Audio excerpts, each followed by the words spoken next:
যাবো না আমি জয়রামবাটি, চলে এলাম আমি ডানকুনি। সন্তোষ মিত্র স্কয়ারের পর এবছর ডানকুনিতে রাম মন্দির।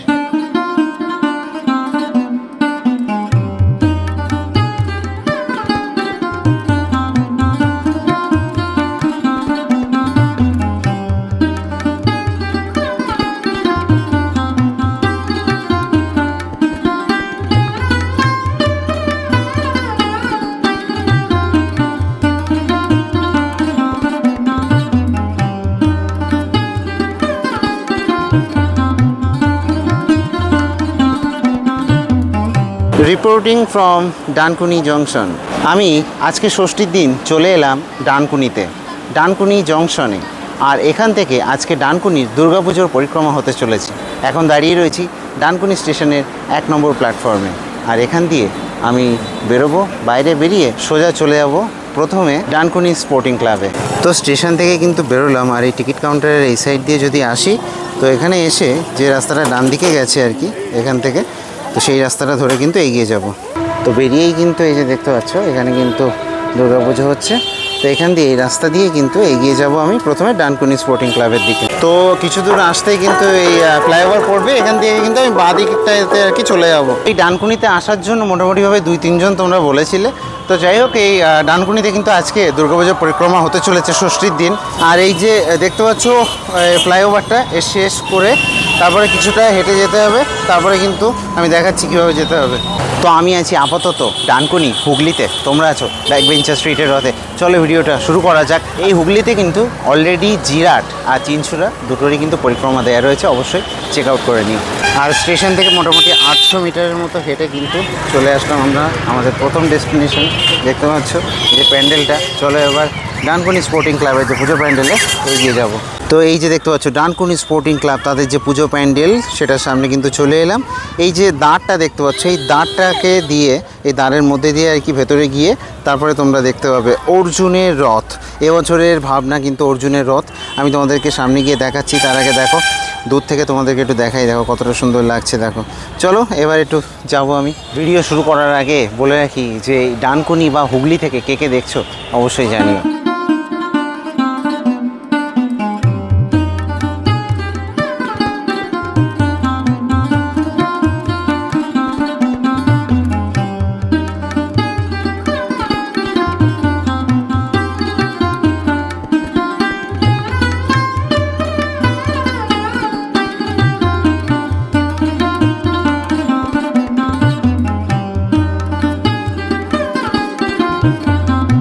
এইটা হচ্ছে ভিআইপি গেট। দিনের বেলা এখন ভিড় কম বলে খোলা রাখা রয়েছে, আর জনসাধারণের জন্য ওই দিক থেকে একটা আর এই দিক থেকে একটা, এইভাবে কিন্তু এই ঘুরে এসে এই যে লাইনটা আর কি মিশে গেছে এখানে এসে। আর এই দিক থেকে যদি দেখাই তো এখানে এসে কিন্তু মিশে গেছে আর কি। তো এই হচ্ছে। আর সামনে মাথায় যদি দেখাই তাহলে এখানে কিন্তু দেখতে পাবে যে এই 4টে আর কি ঘোড়া রয়েছে। আর এখান দিয়ে যদি আমি ওপরটাতে দেখাই তো ওপরে দেখো কত সুন্দরভাবে কাজকর্ম হয়েছে। একদম ওপরে কিন্তু মা দুর্গার একটা মুখ রয়েছে এখানে দেখতে পাবে, এই যে এই দেখো। আর এখানে যদি দেখাই তো অর্জুন আর শ্রীকৃষ্ণ দেখতে পাচ্ছ, শ্রীকৃষ্ণ কিন্তু রথ আর কি চালাচ্ছে, আর তার ওপরে রয়েছে কিন্তু অর্জুন সেই রথে। আর এখানে দেখো সাইডে কি সুন্দরভাবে কাজকর্ম হয়েছে দেখতে পাচ্ছ এইগুলো। তো চলো এবার ভেতর থেকে আমি একটু ঘুরে আসব। এখানে দেখো সেই রথের চাকা নিচে দেখতে পাচ্ছ, বেশ সুন্দরভাবে কিন্তু রথ তৈরি হয়েছে। আমি ভেতরটাতে প্রবেশ করবো এবার। তো এখানে দেখতে পাচ্ছ যে শিব কিন্তু নৃত্য করছে, সেই সব কিছু আর কি ফুটিয়ে তোলা হয়েছে, এইসব কাজকর্মগুলো দেখতে পাচ্ছ। আর এইভাবে যদি আমি ভেতরটাতে প্রবেশ করি তাহলে দেখো বিশাল বড় কিন্তু এই ওপরটা দেখো সুন্দর করেছে। আর এইখানে যদি দেখাই তো এই হচ্ছে মাতৃ প্রতিমা, খুবই সুন্দর কিন্তু মায়ের মুখখানা দেখতে পাচ্ছ। মা তার সন্তানদের সাথে রয়েছে, বেশ সুন্দর দেখতে। মা দুর্গা, মা লক্ষ্মী এবং মা সরস্বতীর যে সাজ সেটা কতটা সুন্দর লাগছে দেখো, অসাধারণ সুন্দর। তো এই প্যান্ডেলটা কিন্তু রাতের বেলা আলোতে বেশ সুন্দর লাগবে। যদি আমি বলি তো এই যে সামনেটা দেখতে পাচ্ছ এই জায়গাগুলোতেও লাইটিং থাকবে এবং এই সাইডগুলোতেও বেশ সুন্দর লাইটিং করা থাকবে। তো চলে আসবে তোমরা এখানে, মোটামুটিভাবে দশমী অবধি তো থাকছেই প্যান্ডেল। তো এবার নেক্সট প্যান্ডেলে চলে যাবো আমি, বাইরের রাস্তায় গিয়ে পরপর দেখাচ্ছি। তো ডানকুনি স্পোর্টিং ক্লাবকে পেছনে রেখে এই রাস্তা ধরে কিন্তু এগিয়ে যাব আমি সপ্তর্ষি ক্লাবের দিকে। তো ডানকুনি স্পোর্টিং ক্লাব থেকে মাত্র 100 থেকে 150 মিটার হেঁটেই কিন্তু এখানে চলে এলাম ডানকুনি সপ্তর্ষি 33তম বর্ষে কিন্তু পড়েছে এবছর, এবং তাদের এই প্যান্ডেলটা দেখতে পাচ্ছ এই পুকুরের এই পাশ দিয়ে কিন্তু দেখতে বেশ ভালো লাগছে। চলো আমি ভেতরটা ঘুরিয়ে আনবো তোমাদেরকে। তো এখানে কিন্তু একটা মানে ঘর টাইপের করা হয়েছে দেখতে পাচ্ছ, আর ওপরে মেঘলা আকাশ। আর এটাকে যদি আমি জাস্ট ফ্রেমটাকে এইভাবে রাখি না, তো দেখে কিন্তু কোনোভাবে মনে হবে না যে এটা কলকাতায় আছে, দেখে মনে হবে এটা সিকিম বা গ্যাংটকে কোথাও একটা ঘরবাড়ি হবে এরকম। তো যাই হোক, চলো দেখি এবার ভেতরে যাব। এই দেখো এই গোটা প্যান্ডেলটা কিন্তু একদম পুকুরের ওপরে, এবং প্যান্ডেলে আমি তো এখন প্রায় সন্ধ্যের দিকে এসেছি, একটু পরে লাইটিং চলে যাবে আর কি, লাইটগুলো, তো তখন কিন্তু মারাত্মক সুন্দর লাগবে। এইখানে কিন্তু এই মাতৃ প্রতিমা এই যে দেখতে পাচ্ছ, আর এই ভেতরে দেখো এইসব কাজকর্ম হয়েছে এইভাবে আর কি। এই যে এখানে মায়ের কিছু মুখ এই যে দেখতে পাচ্ছ, এইভাবে আর কি কাজকর্ম হয়েছে কিন্তু সপ্তর্ষিতে। দেখো এই হচ্ছে মাতৃ প্রতিমা দেখতে পাচ্ছ, এর নিচে হচ্ছে অসুর, তো বেশ সুন্দর লাগছে কিন্তু।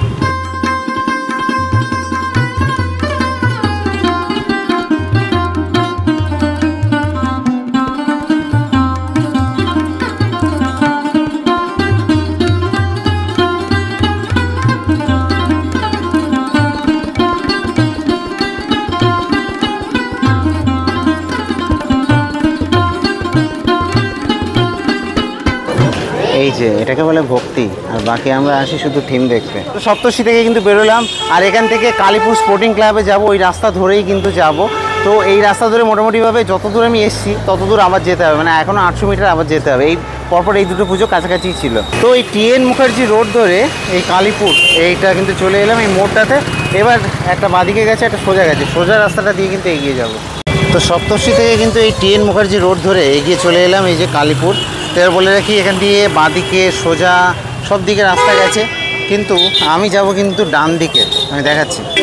এই যে রাস্তাটা, এখানে কালীপুর স্পোর্টিং ক্লাব এইদিকে চলে গেছে ভেতরেরটা। এই যে এসে পৌঁছালাম কালীপুর স্পোর্টিং ক্লাব, তাদের যে পুজো প্যান্ডেল 53তম বর্ষে এবছরে তাদের ভাবনা হচ্ছে রাম মন্দির দেখতে পাচ্ছ তৈরি হয়েছে। চলো এবার সামনে দিয়ে দেখাই। চলে এলাম রাম মন্দিরের সামনে, আর রাম মন্দির কিন্তু বেশ সুন্দরভাবে করেছে। আর এখানটাতে যদি দেখি তাহলে দেখো যে চূড়াটা দেখো, সব জায়গায় কিন্তু ঝান্ডাগুলো লাগানো রয়েছে দেখতে পাচ্ছ, তো খুব সুন্দর হয়েছে কিন্তু। এবং মাতৃ প্রতিমা ভেতরে আছে, চলো আমি দেখাচ্ছি। ছোটোখাটোর মধ্যে কিন্তু রাম মন্দির তৈরি করেছে এরা, এবং সেটা দেখতে খারাপ লাগছে না, বেশ ভালোই লাগছে আর কি। মণ্ডপে প্রবেশের মুখেই রয়েছে শ্রীরামচন্দ্রের একটা যে মূর্তি দেখতে পাচ্ছ। আর তারপরে যদি আমি এখান দিয়ে দেখাই, তো এখানে দেখো হাতি টাতি রয়েছে, এবং সাইড দিয়ে আমি তোমাদেরকে দেখাচ্ছি মন্দিরটার সৌন্দর্য, একটু দেখো সাইড দিয়ে, এই যে এরকম লাগছে কিন্তু। চলো আমি একটা ছোটোখাটো একটা সিনেমাটিক শট রাখবো।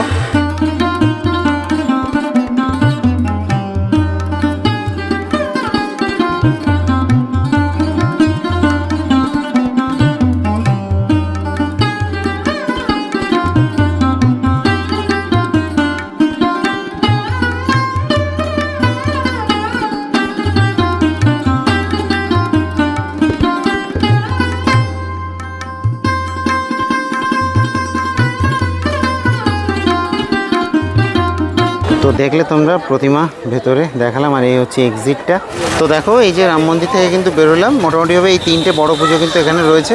আর একটা কথা বলে রাখি, যদি এখান দিয়ে একটু বাঁদিকে যাও, জয়চণ্ডী তলায় একটা ছোটো একটা প্যান্ডেল রয়েছে, চলো একটু দেখিয়ে আসি। এই দেখো একটুখানি জাস্ট এগিয়ে এসে কালীপুর মা চণ্ডীতলা সার্বজনীন দুর্গোৎসব 27তম বর্ষে। এখানে কিন্তু এবছরের থিম হচ্ছে জয়রাম বাটি দেখতে পাচ্ছ, মা জননী জন্মভূমি জয়রাম বাটি। চলো এটা দিয়ে একটু দেখিয়ে আসি। সন্ধ্যে প্রায় হতে গেছে, একটু পরেই জ্বালিয়ে দেবে। এই যে স্ট্রিট লাইট এখন মোটামুটিভাবে কিন্তু 5টা 16, আর সামনেই কিন্তু প্যান্ডেলটা। বলে রাখি ডানকুনিতে কীভাবে আসবে, ডানকুনিতে কিন্তু দমদম শিয়ালদা সাইড দিয়েও কিন্তু ট্রেন ছাড়ে, হাওড়া থেকেও ট্রেন ছাড়ে। তো মোটামুটিভাবে এই হাওড়া থেকে যে ট্রেনগুলো ছাড়ে কট লাইনে, তো ব্যাপার হচ্ছে ডানকুনি আসা কোনো ব্যাপারই না, একদম ইজিলি তোমরা পৌঁছে যেতে পারো ডানকুনিতে, এবং বেরিয়ে কিন্তু এই পায়ে হেঁটে পরিক্রমা করতে পারো। তো সময় মোটামুটি ওই 1 থেকে 2 ঘন্টা টাইম লাগবে। কাছাকাছি পুজো, এই 4টে পুজো প্যান্ডেল দেখে আবার রিটার্ন চলে যেতে পারো। এইটা হচ্ছে কালীপুর মা চণ্ডীতলা, এই যে মায়ের মন্দির দেখতে পাচ্ছ, আরতি হচ্ছে, এর পেছনেই কিন্তু প্যান্ডেলটা। দেখো দেখতে দেখতে কিন্তু চলে এলাম, এই যে দেখতে পাচ্ছ জয়রাম বাটি কিন্তু ফুটিয়ে তুলেছে এখানটাতে, এবং এদের কিন্তু আজকে এই ষষ্ঠীর দিনে কিন্তু উদ্বোধন হতে চলেছে মহারাজের হাত ধরে, একটু পরেই হবে। তো চলো আমি ভেতরের দিকটা দেখিয়ে দিই তোমাদেরকে। এই যে বাইরে থেকে দেখতে পাচ্ছ খড়কুটো দিয়ে বেশ সুন্দর করে কিন্তু জয়রাম বাটি ফুটিয়ে তুলেছে। দেখো এখানে কিন্তু অনেক কিছুই রয়েছে, দেখো শ্রী শ্রী মায়ের সংসারের রন্ধনশালা, তারপরে এখানে মাতৃ প্রতিমাটা অসাধারণ সুন্দর কিন্তু এখানে দেখতে পাচ্ছি। এই দেখো, রাধারানীর মা সুরবালা দেবী এই গৃহে বসবাস করতেন লেখা রয়েছে। আর এখানে সারদা মায়ের পুরাতন বাড়ি সেটা একটু দেখানো হয়েছে এখানটাতে। এই সেই বাড়ির দরজা যদি আমি দেখাই, তো এখানটাতে কিন্তু দরজা করা হয়েছে, দেখো কতটা সুন্দর। আর এখানে দেখো মাতৃ প্রতিমা, খুবই সুন্দর কিন্তু মাতৃ প্রতিমা, একদম সেই সাবেকিয়ানায় ভরা মাতৃ প্রতিমা, অসাধারণ সুন্দর। যাব না আমি জয়রামবাটি, চলে এলাম আমি ডানকুনি।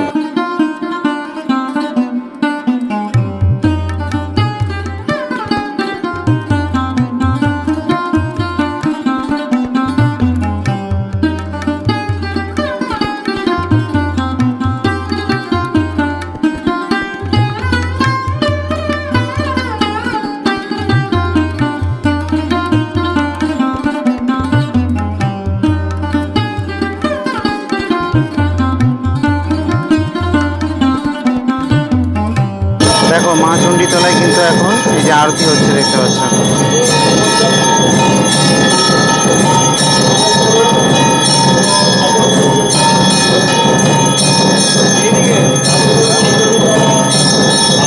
তো আমরা যখন আবার এই ঠাকুরটা দেখে বেরিয়ে আসছি, তখন কিন্তু এই যে স্ট্রিট লাইটটা কিন্তু জ্বালিয়ে দেওয়া হয়েছে, দেখতে পাচ্ছ বেশ সুন্দর লাগছে। তো এই পুজোগুলো তোমরা ডানকুনিতে আসলে কিন্তু দেখতে পারবে। তো অবশ্যই চলে আসবে তোমরা ডানকুনিতে, 2-3 ঘন্টা টাইম লাগবে জাস্ট। তো 2-3 ঘন্টার মধ্যে এই 4টে প্যান্ডেল কিন্তু দেখে নিতে পারবে। লাইন না পড়ে তাহলে 1 ঘন্টা থেকে 1.5 ঘন্টার মধ্যে এই পুরো প্যান্ডেলগুলো দেখে নিতে পারবে। তো এখান থেকে কিন্তু আবার আমি চলে যাবো কালীপুর মোড়টাতে, এবং ওখান থেকে আমি টোটো ধরে নিতে পারি বা হেঁটেও যেতে পারো তোমরা। 1 থেকে 1.5 কিলোমিটার রাস্তা কিন্তু স্টেশন। তো চলো, আমি দীপজ্যোতি ব্যাকবেঞ্চার স্ট্রিট থেকে আপাতত সাইন আপ জানাচ্ছি, টাটা।